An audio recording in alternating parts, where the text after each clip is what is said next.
우리의 인도자 되신 하나님, 주님은 선하십니다. 우리의 목자 되신 우리 하나님, 주님을 따라가는 것이 가장 안전한 것입니다. 오늘도 주를 따르려는 주의 백성들을 살피시어 우리가 주께 의지할 수 있는 심령 갖게 하여 주옵소서. 예수님의 이름으로 기도드립니다. 아멘. 하나님 말씀 출애굽기 16장 19절 모세가 그들에게 이르기를 아무든지 아침까지 그것을 남겨두지 말라 하였으나. 오늘 말씀의 제목은 거둔 것은 반드시 사용해야 합니다. 거두어들인 것은 반드시 사용해야 합니다. 라는 말씀을 전하려 합니다. 이스라엘 백성들은 만나를 이른 아침에 다 거두어야 했습니다. 그런데 거둔 것으로 책임이 끝난 게 아닙니다. 그 날이 다 하기 전에 그 만나를 모두 다 먹어 치워야 했습니다. 즉 소진시켜야 했다는 것입니다. 저도 이렇게 어린 시절 밥을 남기면 안 된다는 것을 늘 배워왔거든요. 그래서 지금도 저희 아이들이 밥을 남기면 그건 허용이 안 됩니다. 밥풀까지 다 긁어서 아예 남지 않게 먹어야 합니다. 아이들에게 먼저 묻습니다. 다 먹을 수 있겠냐? 아니면 지금 다 못 먹겠으면 다른 사람한테 먼저 나눠주고 먹을 만큼 해라. 그런데 아이들이 욕심을 부리는 거예요. 다 먹을 수 있다고 말이죠. 그러면 다 먹어야 한다 하고 먹는데 한 절반쯤 먹으면 그 다음부터 못 먹고 본인이 한 말은 있으니까 그것 때문에 어떻게 하지를 못하는 거예요. 그러면 그날은 아이는 꾸중을 듣습니다. 저희 집에서는 아이는 욕심을 부렸다는 것으로 꾸중을 듣습니다. 그래서 처음에 다 먹을 수 있느냐 했을 때 아이들이 먹을 수 있다고 하면 배가 많이 불러도 그걸 끝까지 먹어야 하는 것이 저희 집안의 나름 규율입니다. 그런데 이스라엘 백성들도 그러했어요. 양껏 거둘 수 있었어요. 그런데 거둔 것은 단 한 알도 남기면 안 되고 모두 다 먹어야 했습니다. 다 소진시켜야 했던 것이에요.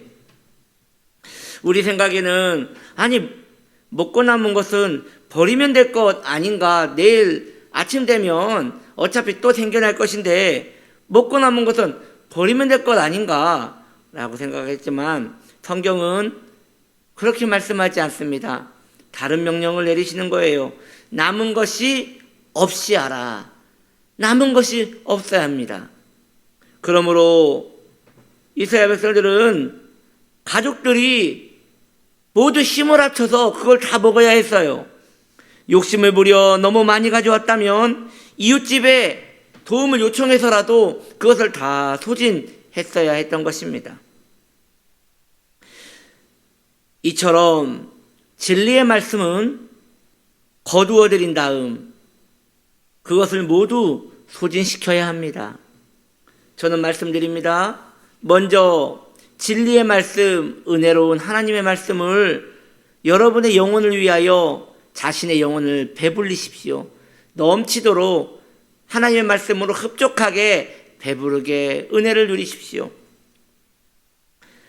하나님의 말씀에 사랑에 빠져 그 안에서 만족을 누리십시오. 영생도 누리시고 그 말씀으로 살아갈 힘도 얻으십시오. 그러나 그것만으로는 부족합니다. 사랑하는 성도님들이요, 가능하시거든 전 여러분들에게 가능하시거든 말씀드립니다. 은혜 받으신 말씀을 가까운 사람들과 함께 나누셔야 합니다.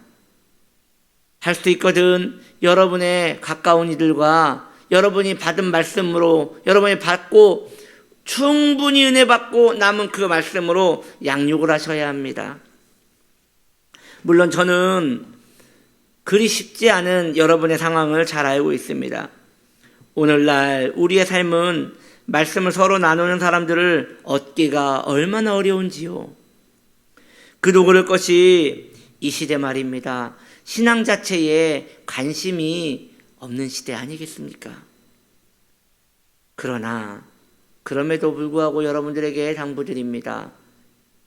포기하지 마시고 하나님 말씀을 함께 나눌 양을 보내달라고 하나님께 간구하십시오.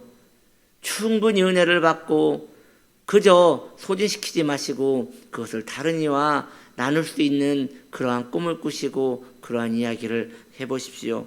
주님께서 여러분의 간구를 멸시하지 않으실 것입니다. 한때 제가 그 청년의 시절에 말씀에 대한 깨달음이 너무나 많은 거예요.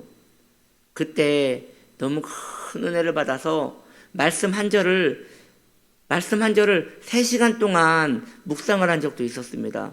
말씀 한 절에서 얼마나 많은 진리가 넘쳐나서 내게 깨달아지는지 그 말씀을, 그 한 절을 정말 넘치는 은혜를 받았습니다. 그런데 그 다음부터 문제인 거예요.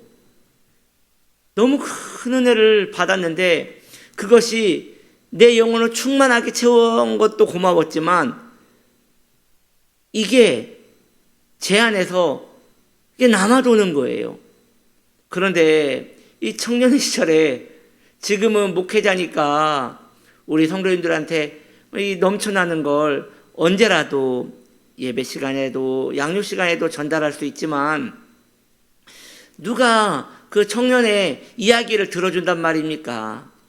그런데 도저히 이 마음에 큰 은혜를 감당할 수가 없어서 정말 주일이 올 때까지 기다렸던 것 같아요. 그리고 예배가 끝나고 그 당시에 청년들은 주일날 자체적으로 구역 예배가 있었거든요. 그러면 이제 구역 예배가 다 끝나고 만만한 청년 하나를 잡았던 것 같아요. 잡고 이 마음에 가득한 것을 막 쏟아냈어요. 그때 기억으로는 다 저를 좀 이상하게 봤던 것 같습니다. 아니, 저 사람은 자신이 목회자도 아니면서 왜 이렇게 나에게 본인이 받은 은혜를 이렇게 나누는가, 이런 소리를 들었던 적도 있습니다.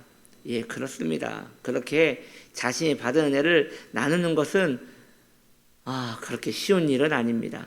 그런데 여러분, 그러할지라도 사모하셔야 합니다. 포기하지 마시고 그렇게 나눌 그런 양과 심령들을 사모해야 하는 것이에요. 그런데 말이죠, 그러기 위해서는 먼저 여러분이 그 진리의 말씀을 충분히 넉넉히 거두어야 한다는 것입니다. 내가 충분히 섭취한 다음에 그 다음에 다른 이에게 먹을 수 있는 것도 생기는 것이지, 내가 말씀으로 핍절하여서 은혜도 못 받고 감동도 못 받으면서 다른 이에게 이야기한다면 그건 어불성설이 아니겠습니까? 그러므로 하나님께서 내게 혹 나중에 영혼을 붙여주면 어찌하시렵니까? 그때는 내 영혼이 충만해서 말씀으로 가득할 때는 그 영혼이 내 앞에 있을 때에 한없이 그들에게 말씀을 나눌 수 있겠지만, 내게 받은 은혜가 없으면 그가 와도 그저 육신의 이야기만 이야기하다가 보내지 않겠습니까? 여러분 상상해 보십시오. 어느 날 친한 성도님을 만났습니다. 그때 내 안에 말씀이 가득한 거예요. 그러면 여러분 그러지 않겠습니까? 집사님, 제가 어제 너무 큰 은혜를 받은 적이 있는데, 말씀을 읽다가 큰 은혜를 받은 게 있는데 좀 이걸 제 마음이 너무 가득해서 그러는데 좀 나누어도 되겠습니까? 해서 이 나누는 걸 한번 상상해 보십시오. 얼마나 성도로서 아름답고 얼마나 성도로서 존귀한 모습입니까? 그러면 그분도 은혜를 받고 자신에게 받은 은혜를 함께 또 나누지 않겠습니까? 이것이 하나님께서 기뻐하시는 성도의 교제인 것입니다. 그러므로 성도가 만나서 정치 이야기를 하고 또 본인의 또 답답한 것을 이야기하고, 네, 그럴 수 있죠. 그런 거 이야기할 수 있죠. 또 더 나아가 남의 흉을 보고, 예, 여러분, 예, 살아가면서 그럴 수 있습니다. 그런데 그것이 성도가 해야 할 모든 말이라면 이건 너무나 부끄러운 것입니다. 이건 차라리 침묵을 지키는 만 못하는 것이에요. 왜 우리는 사람들을 만나면 육신의 이야기만 하는 것입니까? 우리 안에 은혜와 진리가 가득하다면 그의 입에는 가슴에 가득한 것이 말씀이어서 가슴 가득한 것이 나올 것인데 왜 우리는 육신의 말을 하는 것입니까? 만나는 모두 사용되어져야 하며 소진되어져야 합니다. 우리도 그렇게 받은 은혜가 매일 새롭게 전해지고 채워지기를 예수님의 이름으로 축복합니다. 기도합니다. 하나님 아버지, 우리에게 말씀을 충만하게 주옵소서. 우리가 배불리 먹고 나누는 종을 누리겠습니다. 예수님의 이름으로 기도드립니다. 아멘.